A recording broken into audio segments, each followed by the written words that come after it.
Shalom, salam jumpa kembali dengan saya Pendeta Simon Petra Sihombing. Saudaraku, sebelum kita mendengarkan firman Tuhan di pagi hari ini, marilah kita terlebih dahulu berdoa. Damai sejahtera Bapa yang melampaui segala akal, itulah yang memelihara hati dan pikiranmu di dalam Kristus Yesus Tuhan kita. Amin. Saudaraku terkasih, firman Tuhan renungan di pagi hari ini tertulis dari Yohanes 10 ayat 16. Demikianlah firman-Nya.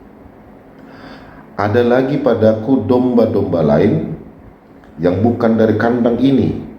Domba-domba itu harus kutuntun juga, dan mereka akan mendengarkan suaraku, dan mereka akan menjadi satu kawanan dengan satu gembala. Demikianlah pembacaan firman Tuhan.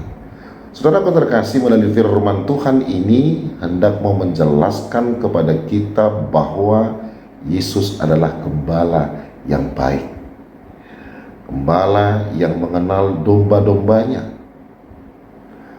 yang selalu mencukupkan apa yang menjadi kebutuhan domba-dombanya dan selalu menghalau musuh dari dombanya. Inilah boleh kita lihat, saudaraku, bagaimana begitu baiknya dan luar biasanya Yesus sebagai gembala.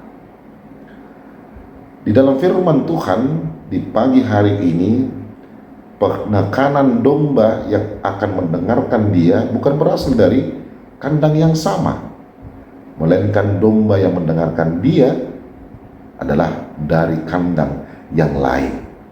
Lalu Yesus memanggil mereka dari kandangnya dan juga dari kandang yang lain. Saudaraku terkasih, Yesus menuntun domba-dombanya agar jangan tersesat, dan domba-domba itu akan menjadi satu kawan, dan itu tadi disampaikan melalui firman Tuhan ini. Untuk itu, saudaraku, marilah melalui firman Tuhan di pagi hari ini, kita adalah domba-domba Allah yang sedang dituntun ataupun yang masih jauh dari tuntunannya, agar kita sama-sama mendengar suara Yesus sebagai gembala yang setia menuntun kita. Amin. Marilah kita berdoa. Terima kasih ya Bapa untuk firman-Mu. Engkau adalah gembala yang baik, yang setia menuntun kami, domba-domba-Mu. Bapa dalam surga, berkati kami di tengah-tengah keluarga kami, pekerjaan kami, dan pelayanan kami. Jikalau ada dari antara jemaat yang mengalami sakit penyakit, Tuhanlah yang memberikan kesembuhan bagi mereka. Di dalam Kristus Yesus kami berdoa dan mengucap syukur kepadamu. Amin.